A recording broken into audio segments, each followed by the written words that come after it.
জয় গুরু। পরম প্রেমময় শ্রী ঠাকুরের শ্রীচরণে আমার শত কোটি কোটি প্রণাম। ঠাকুর পরিবারের শ্রীচরণে আমার শত কোটি কোটি প্রণাম। সকল ইষ্টপ্রাণ দাদা ও ভক্তিমতী মায়েদের আমার আনন্দিত জয় গুরু।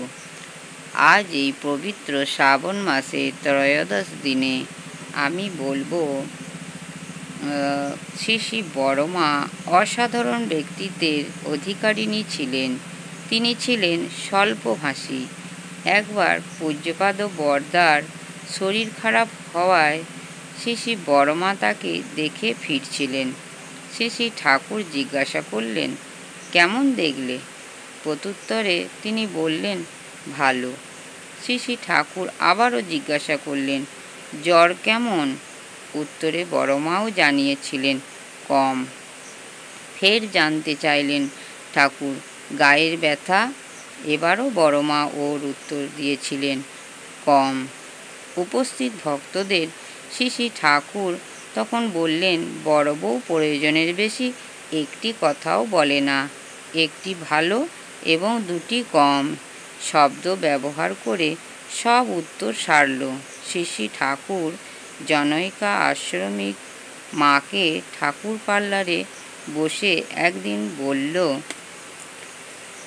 বড় বউ কেমন আছে তা দেখে আয় তো। সেই মাটি শ্রী শ্রী বড়মাকে গিয়ে প্রণাম করলেন। তখন বড়মা একটি অ্যালুমিনিয়ামের ঘটিতে করে জল পান করছিলেন, কিন্তু সেই ঘটিটির এত জায়গায় বেঁকে পড়েছে যে সে তার আসল রূপটি হারিয়েছে। উক্ত মা শ্রী শ্রী বড়মার দিকে তাকিয়ে অত্যন্ত দ্বিধাসংকোচে বললেন, বড়মা, আপনি এই ঘটিতে জল খাচ্ছেন তা আমার মোটেই ভালো লাগে না। বড়মা বললেন, ওলো, জল খাওয়ার জন্যেই তো ঘটি, ঘটির জন্য তো জল খাওয়া নয়। নারকেলের মালায়ও জল খাওয়া যায়, আসল কথা হলো জল খাওয়া। যা যা, ঠাকুরের কাছে যা। শ্রী শ্রী বড়মার জীবন এমনই সাদামাটা ছিল, নিজের চাহিদা খুব সামান্যই ছিল তার।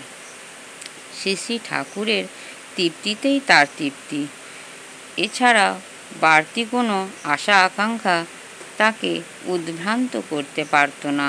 শ্রী শ্রী বড়মায়ের সময় যা জ্ঞানও ছিল খুব তীক্ষ্ণ। ঘড়ি না দেখেও তিনি সময়ের কাজ সময়ে ঠিক সারতেন। তিনি দুপুরে ঘুমাতেন না, সময় পেলেই বিভিন্ন ধরনের বই পড়তেন। একবার আশ্রমিক মায়ের অনেক অনুরোধের ওপর বড়মা মাতৃ সম্মেলনে সভানেতৃত্বের আসন অলঙ্কৃত করেন। সভা চলছে, এক সময় বড়মা বললেন, যার জন্য এই সভা অনুষ্ঠিত হয়েছে তার ভোগের সময় হয়েছে, তাই আমি চললাম। মঞ্চে উপস্থিত সবাই অবাক। তারা সবাই নিজের মধ্যে বলাবলি করতে লাগলেন, আমাদের কারোর হাতেই তো ঘড়ি নেই।